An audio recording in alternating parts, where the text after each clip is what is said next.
우리는 그동안에 하나님을 기뻐하라는 주제로 5번에 걸쳐서 말씀을 나누었습니다. 다시 한번 제가 정리를 해드리도록 하겠습니다. 느헤미야 8장을 중심으로 이스라엘 백성들이 회복되는 것은 하나님의 말씀을 깨닫는 것에 달려 있었다라는 것을 살펴봤죠. 성전이 건축된다고 해서 성벽이 재건된다고 해서 물론 이게 굉장히 중요한 의미가 있습니다만은 가장 결정적인 것은 하나님의 말씀을 듣고 깨달았을 때 그들은 회개하기 시작했고 눈물을 흘렸지만 그들 가운데 큰 기쁨이 있었습니다. 그것은 하나님과의 관계가 회복되었기 때문에 가능한 것이죠. 그래서 하나님을 기뻐하는 것이 우리의 힘이다 라고 하는 그런 말씀을 우리가 묵상했습니다. 그 다음에는 이제 우리가 시편 37편을 중심으로 이틀 동안 살펴봤는데 우리가 살고 있는 세상은 우리의 기쁨을 빼앗아가는 곳이다 라는 것을 살펴봤죠. 악인들이 교묘하게 속임수를 쓰기 때문입니다. 악이 넘쳐나는 시대에 악을 악으로 갚지 않고 선으로 악을 이기는 방법은 하나님을 신뢰하는 것이며 잠잠히 참아 기다리는 것입니다. 그것이 바로 하나님을 기뻐하는 것입니다. 하나님을 기뻐하기 때문에 우리 하나님을 신뢰하는 것이고 또 하나님을 신뢰하면 우리가 하나님을 잠잠히 참아 기다릴 수가 있는 것입니다. 특별히 온유한 자가 땅을 차지한다는 그런 말씀을 나누었는데 여기서 땅은 축복의 근원입니다. 하나님의 다스림이 펼쳐지는 곳입니다. 하나님이 우리에게 약속하신 언약의 말씀을 실제로 이루는 곳이 성경에서 말하는 땅입니다. 그래서 겸손하게 하나님의 말씀을 받아들이는 자, 그 땅을 차지하고 하나님과의 관계 속에서 풍성한 화평을 누리게 될 것입니다.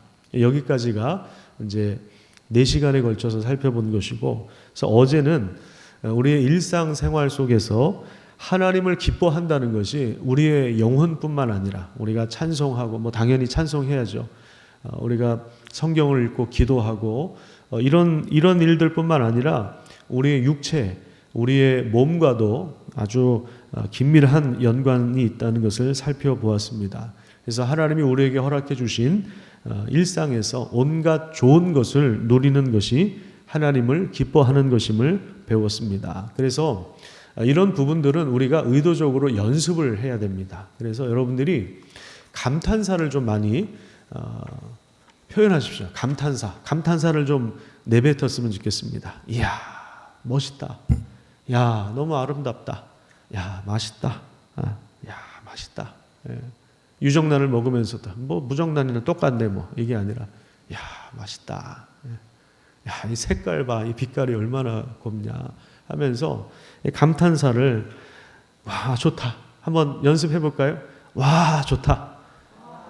다시 한번 와, 좋다. 예. 이렇게 우리가 이런 감탄사를 많이 잃어버린 것 같아요. 그 아이들은 그 경이로움을 가지고 있잖아요. 그죠? 만져보고, 혀로 핥아보고 그러면서 이제 그걸 배우고 그러는데 별거 아닌 거에서도 까르르 웃고 그러는데 우리는 그 감탄사를 많이 잃어버렸어요. 너무 이렇게 세파에 찌들려 살다 보니까 걱정 근심이 많다 보니까 감탄사를 잃어버렸는데 이게 좀 우리가 연습해야 할 부분입니다. 그래서 음식을 먹으면서도 그냥 허겁지겁 배고파서 먹는 것이 아니라 이렇게 맛을 음미하면서 그러면서 하나님이 주신 그 은혜가 얼마나 큰가를 우리가 좀 기억하는 것, 이것이 이제 좀 삶 속에서 구체적으로 하나님을 기뻐하는 것입니다. 그래서 이제 이런 내용들까지 우리가 지난 시간 5번에 걸쳐서 살펴봤는데, 그러면 이제 이 모든 것을 합해서 오늘 이제 여러분들에게 질문을 하나 던지고 싶은 것이 있습니다. 그게 뭐냐면 우리는 우리 생명보다 하나님의 사랑을 더 사랑하는가? 우리 목숨보다 하나님을 더 사랑하는가라고 하는 것입니다. 왜냐하면 우리의 기쁨을 빼앗는 것, 우리가 기뻐하는 것을 방해하는 것이 바로 이 우리 생명에 대한, 우리 목숨에 대한 걱정이기 때문에 그렇습니다. 오늘 본문의 배경은 2가지로 나눠서 살펴볼 수가 있는데요. 1절을 한번 볼까요? 1절에 보시면 메마르고 황폐한 땅이라고 이야기합니다. 마치 광야와 같은 곳이죠. 전혀 의지할 대상이 없고요. 그리고 목마름 때문에 힘겨운 싸움을 할 수밖에 없는 장소입니다. 자, 그 다음에 2절에 보면 다른 배경이 나오는데 성소입니다. 하나님을 찾고 정기적으로 예배하는 곳이 성전이고 성소이죠. 그곳에서 하나님을 바라보았다라고 고백하는데, 그래서 이제 하나님을 바라보았다라고 하는 이 표현이 우리가 어제 배운 것처럼 전인적인 거예요. 우리 영혼만, 우리 생각만 하나님을 바라보았다는 것이 아니라 우리 육체도, 우리 몸도 하나님을 앙망하는 것입니다. 우리의 육체와 우리의 몸 전부가 하나님을 갈망하는 것입니다. 우리 1절 말씀을 다시 한번 보십시오. 거기 보시면 하나님이여 주는 나의 하나님이십니다. 내가 간절히 주를 찾는데 물이 없어 마르고 황폐한 땅에서 내 영혼이 주를 갈망합니다. 내 영혼이 주를 갈망하고 또 내 육체가 주님을 앙모합니다. 내 영혼뿐만 아니라 내 육체가, 그러니까 전인적으로 우리 영혼과 육체가 우리 자신이죠. 우리가 다 하나님을 앙망합니다. 이렇게 이야기합니다. 근데 이제 이 갈망이 어디서 터져 나왔는가 하면 3절입니다. 우리 3절 말씀을 같이 한번 읽어보도록 하겠습니다. 시작. 주의 인자하심이 생명보다 나음으로 내 입술이 주를 찬양할 것이라. 그래요. 주의 인자하심이 내 생명보다 낫기 때문에 내가 입술로, 온 몸으로, 온 영혼이 하나님을 갈망하고 찬양합니다. 이렇게 이야기합니다. 구절을 보시면요, 다윗의 대적자들이 다윗을 죽이기 위해서 칼을 들고 쫓아오는 상황이라는 것을 알게 됩니다. 그래서 오늘 1절 그 제목을 보면, 표제를 보면 유다 광야에 있을 때다. 지금 이 시를 쓴 때가 유다 광야에 있을 때다. 이렇게 기록하고 있는데 정확한 건 아닙니다만은 아마도 사울 왕에게 쫓기는 상황이 아니었을까, 이렇게 우리가 추측을 해볼 수가 있습니다. 어쨌든 그 대적자가 다윗 자신의 생명을 노리고 생명을 빼앗기 위하여 칼을 들고 쫓아오는 상황입니다. 그냥 자신의 목숨, 자신의 생명이 아주 위태로운 절박한 상황인데, 이런 상황 속에서 마치 목말라서 죽을 지경에 이른 자가 간절하게 물을 찾는 것처럼 하나님을 구하고 찾는 것입니다. 다윗이 고백하는 것이 무엇입니까? 주의 인자하심이 내 생명보다 더 낫다는 것입니다. 여기서 이제 인자하심이라고 하는 단어는 시편을 읽다 보면 또 구약 성경을 읽다 보면 굉장히 많이 등장하는 단어인데요. 이것은 하나님과 관계 속에서 우리에게 주어지는 특별한 은혜를 말하는 거예요. 하나님의 특별한 사랑을 말하는 것입니다. 마치 부모와 자녀가 특별한 사랑의 관계로 묶여 있는 것처럼, 그래서 부모가 자식을 위해서 거의 자기 인생을 다 희생하고 헌신하는 것처럼 하나님도 우리를 사랑하셔서 우리와의 관계 속에서 날마다 특별한 은혜를 베풀어 주시는데, 그것이 주의 인자하심, 이것이 바로 하나님의 사랑인 것입니다. 그러니까 여기서 주의 인자가 내 생명보다 낫습니다, 이 표현은 그 하나님의 사랑을 깨달았을 때 이것이 내 목숨보다 낫다, 그래서 내가 하나님을 찬양합니다, 이렇게 고백하는 것입니다. 이 찬양의 모습을 4절과 5절에 보면 쉬운 성경이 좀 자세하게 보여주고 있는데, 우리 화면을 보면서 우리 같이 한번 좀 읽도록 하겠습니다. 시작. 내가 살아있는 동안 주를 찬양할 것입니다. 내가 손을 들고 기도하며 주의 이름을 찬송하겠습니다. 가장 좋은 음식을 먹은 것처럼 내가 만족할 것입니다. 크게 기뻐하며 내가 주를 찬송하겠습니다. 그래요. 다윗은 손을 들어서 찬양한다고 이야기합니다. 그러니까 우리 몸을 사용하는 것입니다. 하나님이 우리 창조하신 몸을 사용하여서 손을 들고 기도합니다. 그리고 또 여기 어떤 표현이 나오냐면 5절에 보면 가장 좋은 음식을 먹은 것처럼 만족함을 누리고 크게 기뻐하며 하나님을 찬송합니다. 그러니까 음식을 먹는 일도 영적인 일입니다.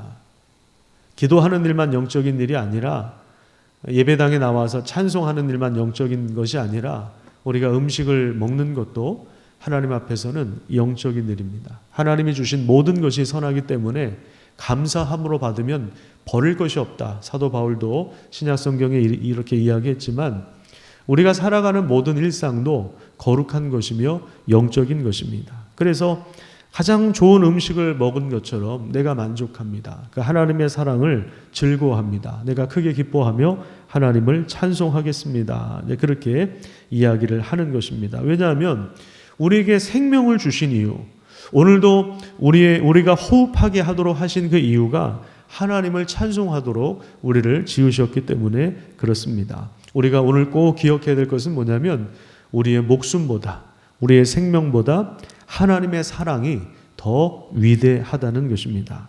하나님의 사랑 때문에 우리의 목숨이, 우리의 생명이, 우리의 삶이 의미가 있는 것입니다. 하나님의 사랑이 없으면 우리의 삶은 너무나도 공허한 것이죠.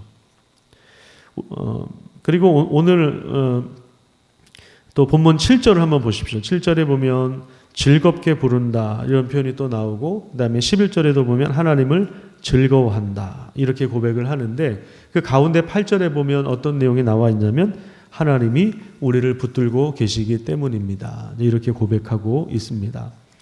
여러분 한번 우리 삶을 다시 한번 되돌아봤으면 좋겠습니다. 지금 우리가 두려워하고 있는 것은 무엇입니까? 지금 우리가 무서워하고 있는 것이 무엇입니까? 온 천하보다 귀한 것이 한 영혼이고 한 생명이라 하였습니다. 그래서 다윗은 그 생명보다 주의 인자하심이 더 낫다고 고백합니다. 그래서 우리가 하나님을 찬양할 수가 있는 것입니다. 우리가 하나님을 기뻐하는 그 증거, 우리가 하나님을 즐거워하는 삶의 방식은 바로 다윗처럼 하나님을 찬양하는 것입니다. 하나님 이렇게 놀라운 분이셨군요. 하나님 이렇게 멋진 분이셨군요. 하나님은 정말 아름다운 분이십니다 라고 고백하는 것입니다. 또 우리 일상에서 우리에게 주신 온갖 좋은 것을 누리는 것, 이것이 다 하나님을 예배하는 것입니다. 감사하면서 찬양하면서 하나님을 예배하는 것입니다. 그러니까 하나님을 기뻐하고 영원토록 즐거워하는 것이, 그것이 우리 인생의 제일 되는 목적이라 우리가 배우지 않았습니까?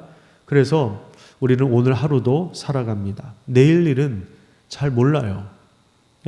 내일 일은 우리의 것이 아닙니다. 그건 내일 걱정하면 되는 거예요. 오늘은 오늘 하루만 살아가면 되는 것입니다. 오늘 하루 감사하고 오늘 하루 하나님을 찬양하는 귀한 은혜가 있기를 축복합니다. 우리 둘째 아이가 지금 초등학교 2학년인데 맨날 저기 쌀 떨어질까 봐 걱정하고, 저 냉장고 보면서 걱정하고, 아빠 우린 뭐 먹고 살아요. 맨날 걱정하고 맨날 이렇게, 그러면 참 마음이 아플 것 같아요. 마음이 속상할 것 같다는 생각이 듭니다. 그렇지 않습니까? 그럼 제가 뭐라고 하겠습니까? 야, 그건 내가 알아서 해. 그건 내가 알아서 해. 안 되면 내가 우유 배달이라도 하면 되니까. 그건 내가 알아서 한다. 전에 제가 여러분 성경 배달 해드렸잖아요. 성경 배달을 해드린 적이 있는데, 그러니까 우리 어떤 목사님 지금 성경 배달할 때가 아니라 우유 배달할 때라고 이렇게 이야기를 하셨던데, 어쨌든 부모가 걱정하는 거지, 그냥 부모가 알아서 하는 거지. 자녀들은 뭡니까? 열심히 밥 먹고 기쁘게 살아가고 공부하고 그러면 되는 거죠. 감사함으로 받아들이고 그러면 되는 거지. 맨날 인상 찌푸리고 저기 쭈그려 앉아가지고 걱정하고 고민하고 그러면은 부모가 참 속상할 것 같다는 생각이 듭니다. 오늘 하루 살아가는 것입니다. 내일 일은 우린 모릅니다. 그냥 오늘 하루 살아가십시오. 오늘 하루 감사하면서 살아가고, 이걸 연습하셔야 돼요. 매일같이 연습합시다. 연습하셔서 우리가 다른 사람을 어떻게 위로할 수 있겠어요? 우리 표정이라도 좀 밝아져야죠. 우리도 인상 찌푸리고 있는데 누가 누구를 위로해요? 어쩔 때 보면 그리스도인들이 더 심각한 것 같아요.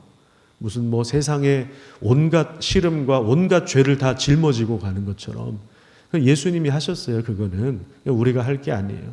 예수님이 온 세상 죄를 다 짊어지고 가셨어요. 그러니까 우리는 그 하나님의 사랑을 찬양하면 되는 것입니다. 그 하나님의 사랑을 누리는 그런 귀한 은혜가 있기를 축복합니다. 기도하겠습니다.